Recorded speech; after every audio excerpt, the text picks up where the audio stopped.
get started. Good morning, everybody. Welcome to another XMPro webinar. Today we are going to go through XMPro and bringing iBPMS to SharePoint. XMPro brings iBoss, which is an intelligent business operations suite, which we see as a convergence of business process management and BI. If you require any more information on this, contact us after this webinar. Our sales team or our partners will be more than happy to provide you with more details on that. So what do? We bring the next generation business process management, which Gartner calls iBPMS, to SharePoint, which I'm going to take you through today.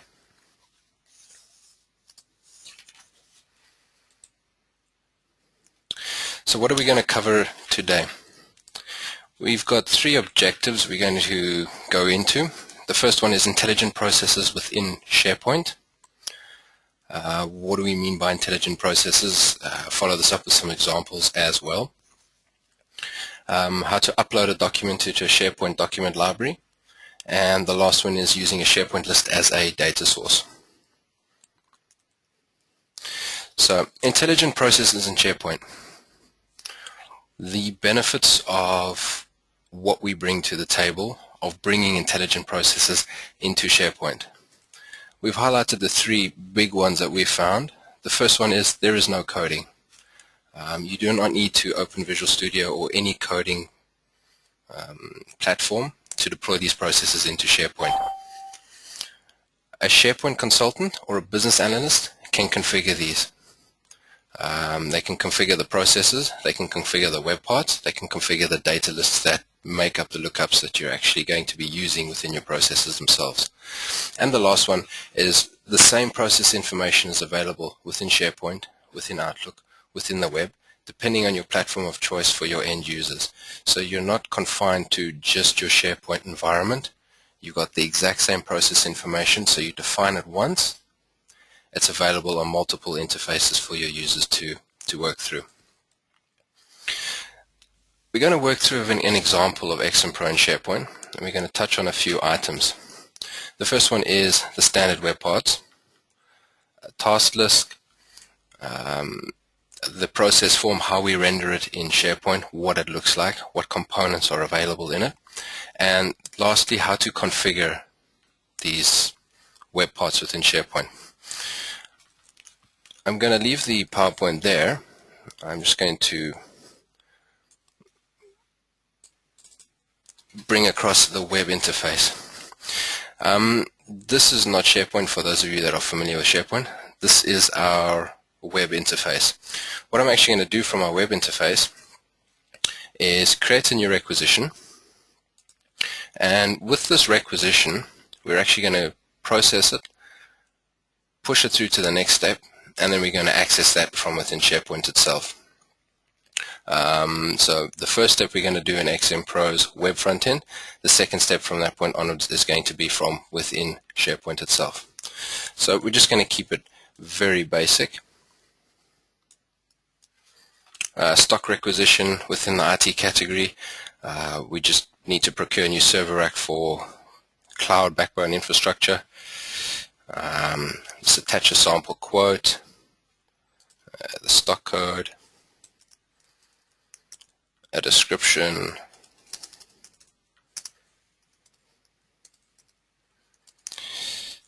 the price, we're requiring 1, and we are going to submit that document. So what we're actually done here is, if I switch to the SharePoint interface, is triggered it from the XMPro screen and pushed that information through into SharePoint itself. What you're looking at here, for those of you familiar with SharePoint, is the SharePoint 2010 installation. This will be your portal login from your corporate environment. We've kept it very basic to what you're looking at here. What we've done is, if I open an XMPro for SharePoint down the bottom,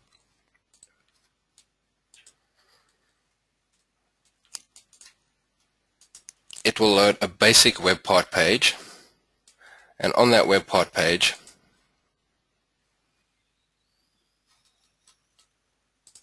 waiting for your screens to catch up there.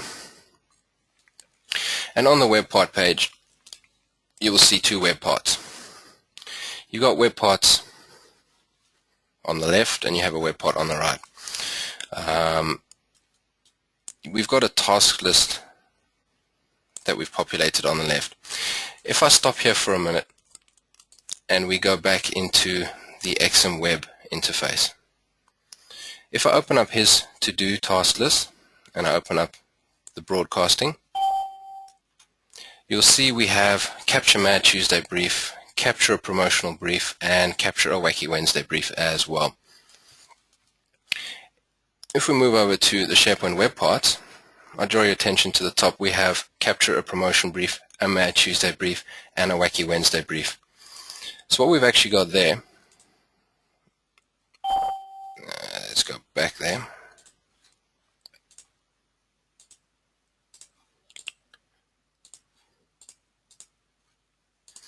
What we've actually got there is a single data set of information. You're looking at the exact same process task list, which is available in our web interface and is available in our SharePoint interface. If I open up any one of the tasks themselves, you'll see the exact same task available in both interfaces as well.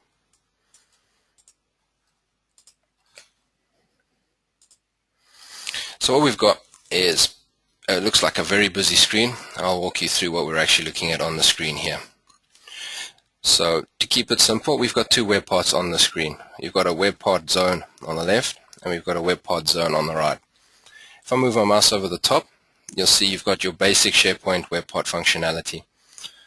This is SharePoint's own functionality with regards to a web part. I can edit these web parts and move them around. If I edit this web part, you'll see I'm looking at a web part page with the various zones, and I can drag the web parts in as I'm looking at them. What you're looking at is one configuration option we have for web parts. There are multiple configuration options depending on your needs and requirements within an organization. Some organizations are quite happy with how they're looking at it here. You can configure the amount of columns you're looking at. So if I scroll to the right, what you're looking at there is the top half of that is SharePoint's configuration options for a basic web part. What we've actually done is at the bottom we've introduced XMPro specific items to that web part as well. So we've extended the web part itself. If I go into the columns, you'll see at the moment I've got due, number, and from ticked. So I can configure all of them on. I can configure all of them off depending on my needs and my requirements. If I expand the list properties, I can allow sorting, I can allow paging, I can allow grouping. So whatever your needs and requirements are for lists within SharePoint, process lists, task lists, you can configure the web parts. You can have multiple web parts as well. You don't have to just have the two web parts we've got on the screen. You can have multiple on the screen, each serving a different purpose. If I cancel that,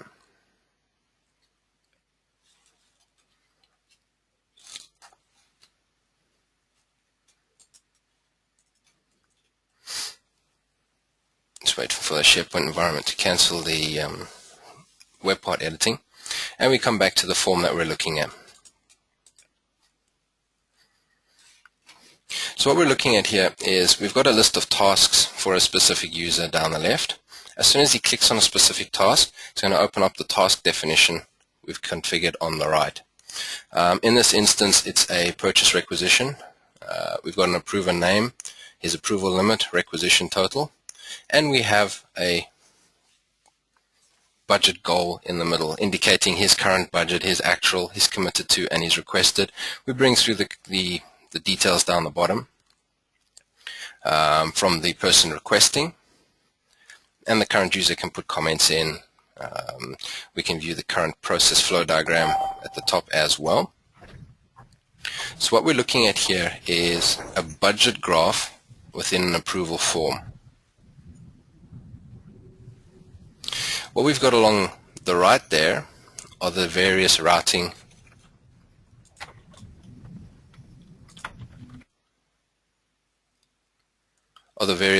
options. As this category is for IT, you'll see we have a tech approval along the right.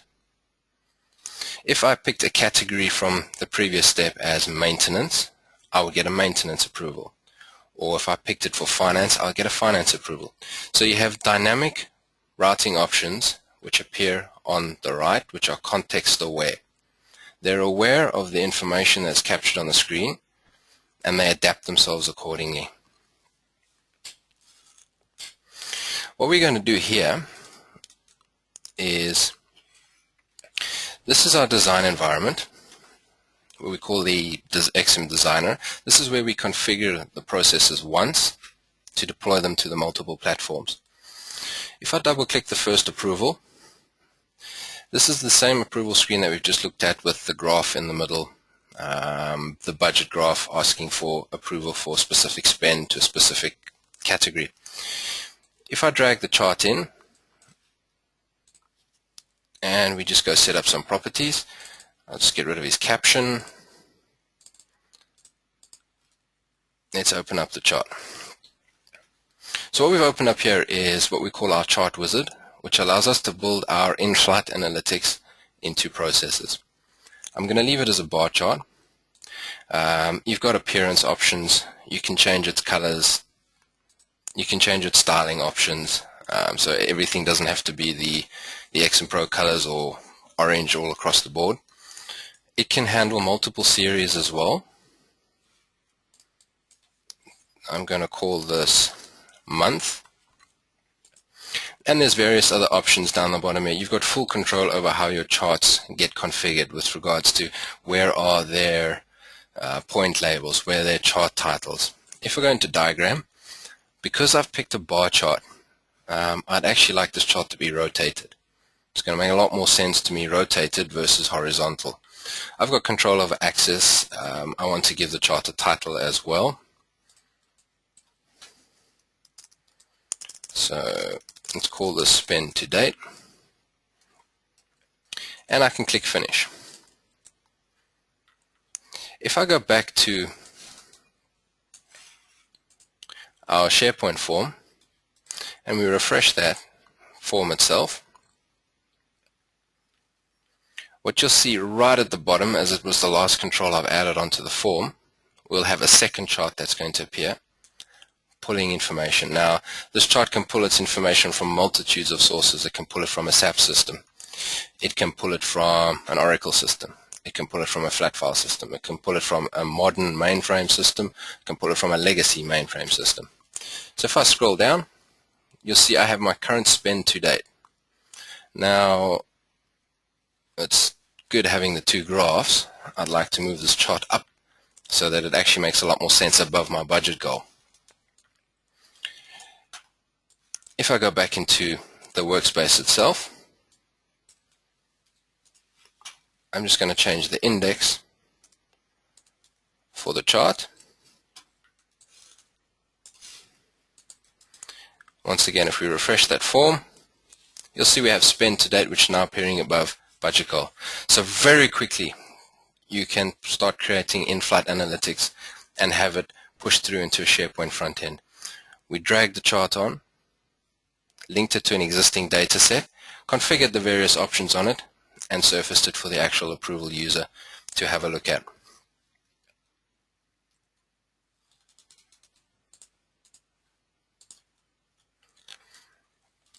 If I bring us back to the PowerPoint,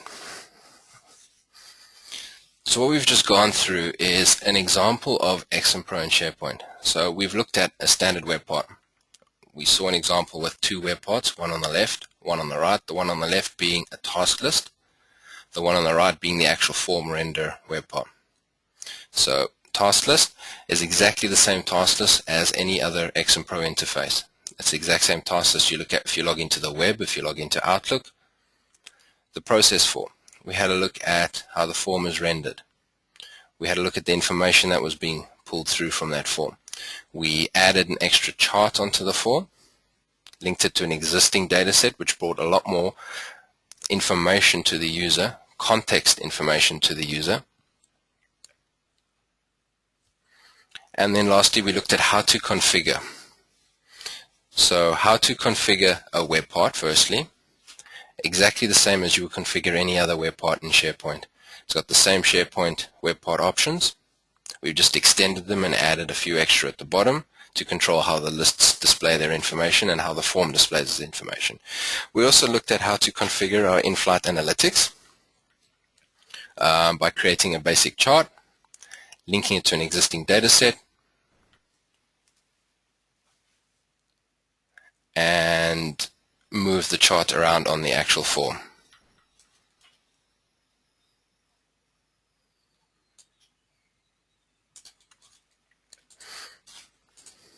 What we're going to look at next is intelligence which is not found in SharePoint. The first one we're going to cover is what we call process goals.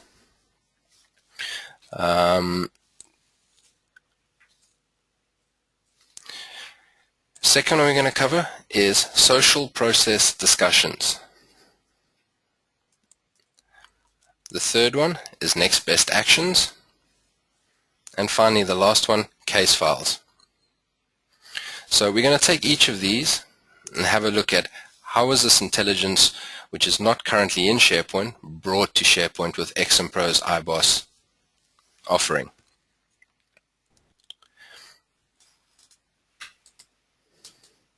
If I stop the PowerPoint there, and let's come back to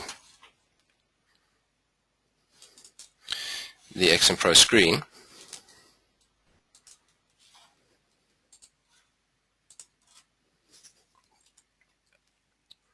Once again, it's exactly the same screen we've just looked at. We've got the chart. I'm going to leave the chart on there for the rest of this webinar. We've got the list on the left, standard web parts for both of them.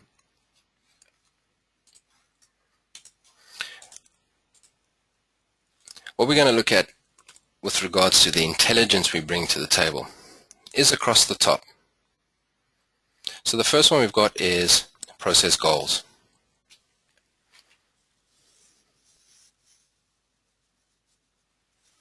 A process goals allows you to visualize at each work step to help guide your business decisions. You configure these per process, and what it's doing is it's providing more information, contextual information, to the person who needs to make the approval decisions. So in this example, we're working with the purchase requisition. So we have the current budget versus actual. We have our current budget and the spend for last year across the top. If I scroll right, we have our actual spend per department, and we can have a look at IT is quite a bit more than the finance and HR combined. That gives me more information to help make my decision. If I close the process goals, if I open up the history,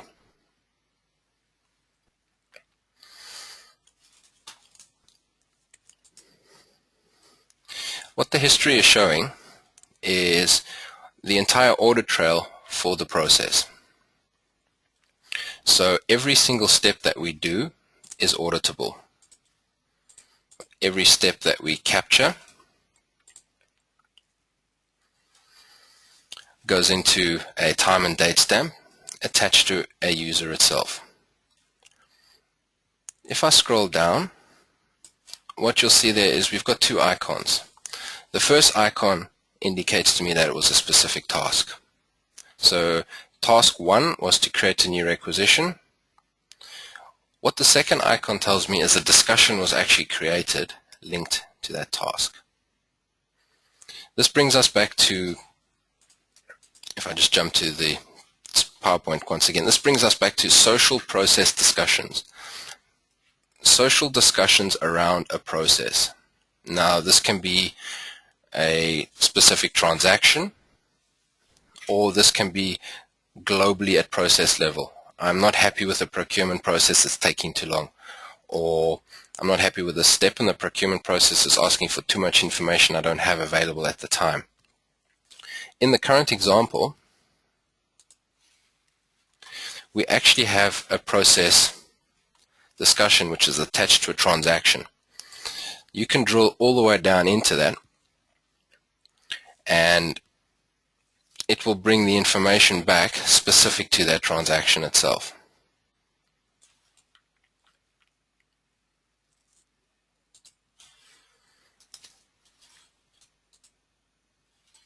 So if I scroll a bit further down, what are the specifications we are looking for the server, or looking at for the server? So very quickly, you can start getting a social collaboration around a specific transaction if there is more information that you need from a specific individual. It also allows you to start working out the social influences in a process. You may have a process which spans across your organization. It goes through 5 levels of approval, but actually it's going through 8 levels of approval.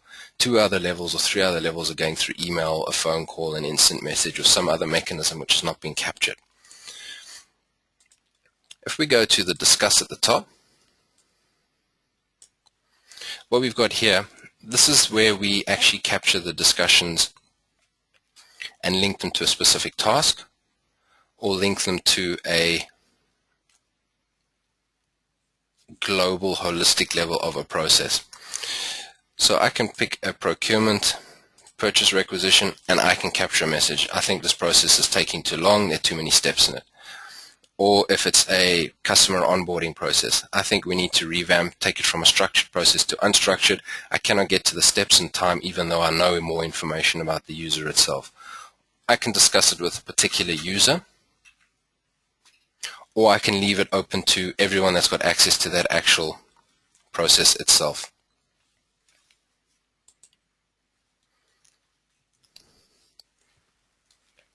And lastly, next best. What next best does is it has a look at predictive as well as history and works out what is the next step you should take. It's not going to force you to take the step, it's just offering up the options for you to take the step. So we've got process goals, which are giving you more information with regards to your KPIs. So how are you tracking budget versus actual? How are you tracking per department? Next best action is saying, for this given process, we've had 145 approvals, we've had 38 technical approvals, and we've had 17 declines. It's not going to force you to approve it. It's not going to force you to do a technical approval. What it's going to do is provide you more information so that you can better make a decision on where this task is actually going to be going. So if we close that again,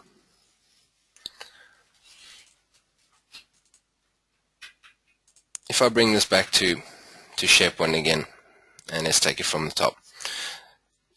So intelligence not found in SharePoint. Process goals. KPIs you define at a process level which provide context information to the user.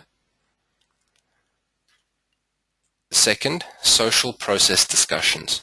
Discussions around a specific transaction or discussions around a specific process, process improvement, process enhancement. Next best action. What is the predictive nature of this process? Where is it going if I pick a specific path? Once again, the system's not forcing you to take that path. It's offering up an option for you to have a look at to better make your decision. And lastly, case files, which I'll go back to and illustrate now. So what the 4 of those are trying to help is the person who needs to make a decision to give him more information, more contextual information, so that he can better make the decision that he needs to. If we go back to this example, if this process didn't have a budget goal graph in here, or did not have a spend to date graph in here, the person who would be doing the approval would have his limit, his requisition total, and a comment. Typically what would happen is you would work out, do I have budget for this? Have I exceeded my budget? Go and work it out. Open up Excel, have a look at your graphs in Excel. What we've done is we've taken all of that and made that part of the actual process. So we've got the in-flight analytics. Once again, you can hook that up to any data source. If it's a SAP backend, you can hook it up to SAP. If you're looking at an Oracle, if you're looking at a SQL, if you're looking at a flat file, whatever your data source is can be sucked in and actually rendered as a specific in-flight analytics within the process itself. We touched on process goals across the top. Once again, your KPIs defined at process level. We had a look at the history. History using the transaction as well as the discussion, both forming part of the audit trail. So you can, for the first time, track a transaction from end to end, as well as the social interactions that happened within that process. You can put your analytics on top of that as well and start working out who are the social influences within your organization. Why is a purchase requisition always going to person X for approval or for a comment or for a recommendation? Should he not be made part of the process? Is there knowledge transfer which needs to happen? Your business process needs to evolve to incorporate the social discussion aspects of that. And then the last one we touched on was the next best action itself, the predictive analytical nature. Where should this go based on the past history of this actual process itself? And then the last one is case files themselves. What case files does here is any document which has been attached as part of the process, it puts it into a central location as part of the process for you to actually view. This was the process I submitted previously. We had the quote. What the icon on the right there tells us is to what system was this uploaded. It was uploaded into SharePoint. It can be uploaded into whatever document repository you have. It does not have to be SharePoint. In this instance, it is SharePoint. We can upload documents into a flat file system and link it into part of the process as well.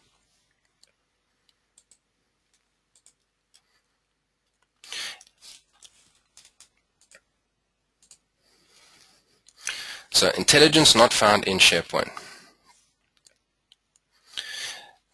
The second area we wanted to touch on was how to upload a document into SharePoint.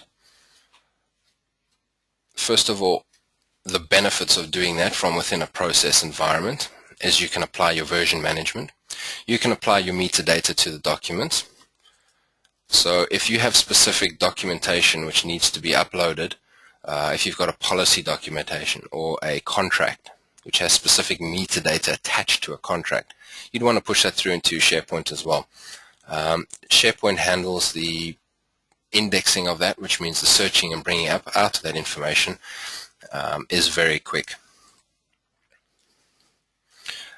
All process-related documents get properly stored and indexed. So once again, you're using the power of SharePoint to properly index and store and allow you to pull that information out from within SharePoint. If I flick back to the actual SharePoint, now when we started this process, we started it from the XMPro front end. We captured a requisition. We attached a quote. Where that quote got uploaded to was, if I go to the root of the SharePoint site,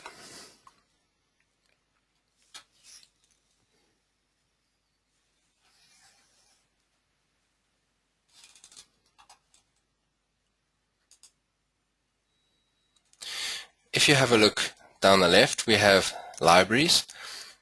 I created a file uploads library, kept it very open, and we have a quote which was attached in here. You can upload documentation into the system simply. So you can have one folder where all your documents get uploaded into SharePoint, or you can have multiple folders within a specific location. So if you are looking at policies and your policies are related to a client, you could have a client folder, upload your various policy documents into those specific folders, and SharePoint handles the document retrieval and indexing of those documents themselves.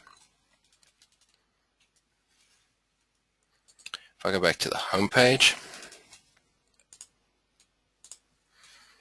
so once again, the benefits of uploading a document into SharePoint: version management, very important. You can have multiple versions of a document. It will also store the changes on those documents as well, so you can see who checked something out, who made a change, and revert the change back to a previous version if there was something wrong with the new version of the document. Metadata, very important for indexing retrieval purposes. And then once again, all your process-related documents get properly stored and indexed for easy retrieval. And lastly, to use a SharePoint list as a data source. You would want to use a SharePoint list as a lookup or a drop-down field. The reasons for doing this is a business user can manage and create these data sets that are used as lookup. You can reuse the master data across your organization. So if you already have lists that are configured within SharePoint, you can use these within a process. It's easier to set up and manage these lists from SharePoint. I will show us an example. If we go back into SharePoint itself, you'll see I have a lists library down the left. If I click Lookup,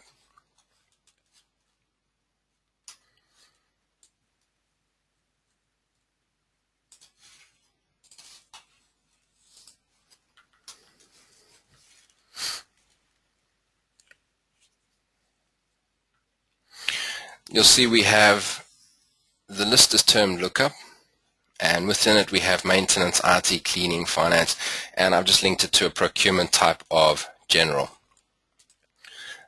For those of you who saw the previous step that I did within the XM workspace, those should look familiar.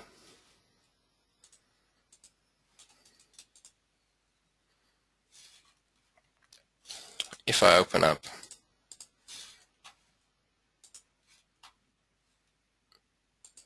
the purchase requisition, you'll see we have a category. That SharePoint list we're looking at is driving the contents of that drop-down. If I go in and we add a new item, let's call this spares, and I'm going to link it to general, and we're going to save. So now I've got maintenance, IT, cleaning, finance, and spares. If I go back to the XMPro screen,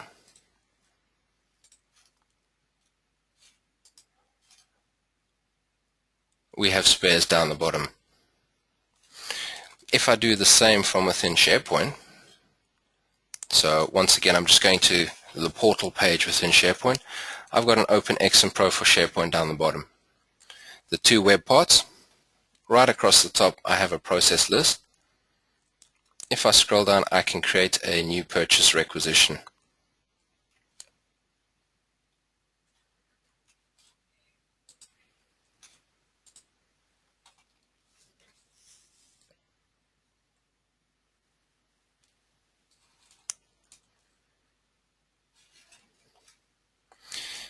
If I have a look at the category, we have maintenance, cleaning, IT, spares, and finance come through there as well. So one definition for this process surfaced in multiple interfaces. If I go back into SharePoint and I actually delete that spares, so I'm going to delete that list. I'm going to go back up to the main portal.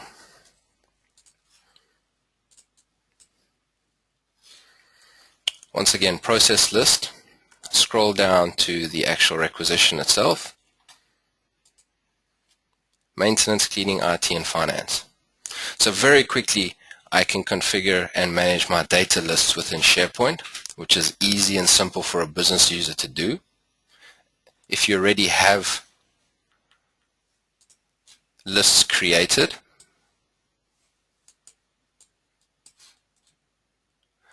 you can reuse those lists as well. It's easier to set up once again. You can also apply security to these lists from within SharePoint itself. So if I'm querying Let's just go back to the top.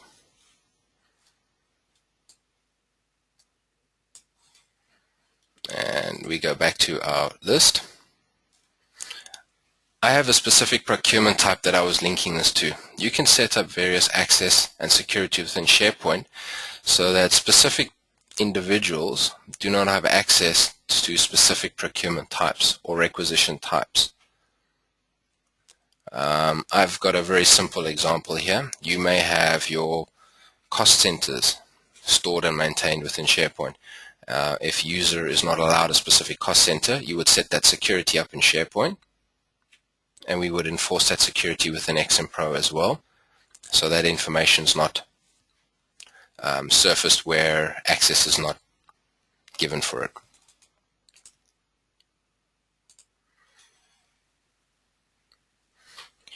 So using SharePoint list as a data source, why? It's a lot easier to manage and create data sets from a business user's perspective in SharePoint and have that surfaced in an XMPro form as a lookup or a drop-down field. You're going to reuse your existing data sets, so there's no need to go into SQL, create a table, copy that information into it, and then have the whole management and maintenance on that as well. The lists within SharePoint are versioned, so you can have a look at who deleted what versus who added what. So there is auditability on the list in there, which is built in as part of the SharePoint list itself. So just to wrap up what we've gone through, I'm going to start at the back and work my way forward. So using a SharePoint list as a data source. So we linked that into an actual process. We used it as a drop-down, and we used it as a category filter for a procurement request. Uploading a document into a SharePoint document library. You can keep it simple and put it into a global SharePoint document library, or you can be very specific and upload it into specific designated SharePoint libraries. Hand in hand with this, you've got your SharePoint versioning of documents. You've got your metadata which goes with it, and you've got the proper indexing and retrieval through the SharePoint search capabilities for this document.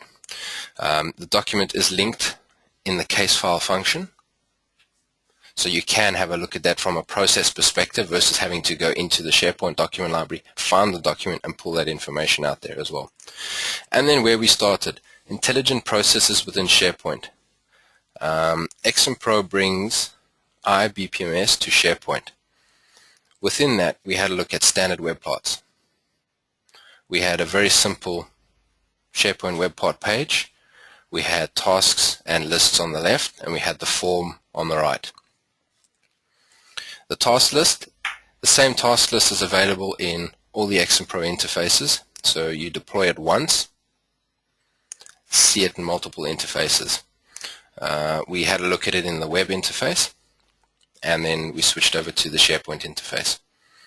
The process form, how does the form render in SharePoint? How does this form render within a standard XMPro web frontend as well? And it's the exact same form rendering in Outlook if that's your chosen interface to your end users. Then we had a look at how to configure firstly web parts. The web parts exactly the same as you would configure any SharePoint web part.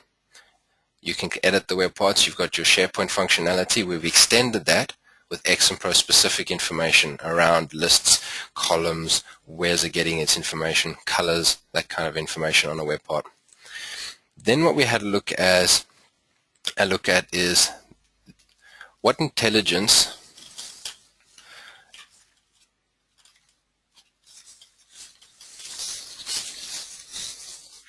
which is not found in SharePoint. The first one we looked at was a process goal. A KPI defined at a process level which provides more information to the user who needs to make a decision. The second one we looked at was a social process discussion, once again at transaction level, and secondly at a process level, process improvement level.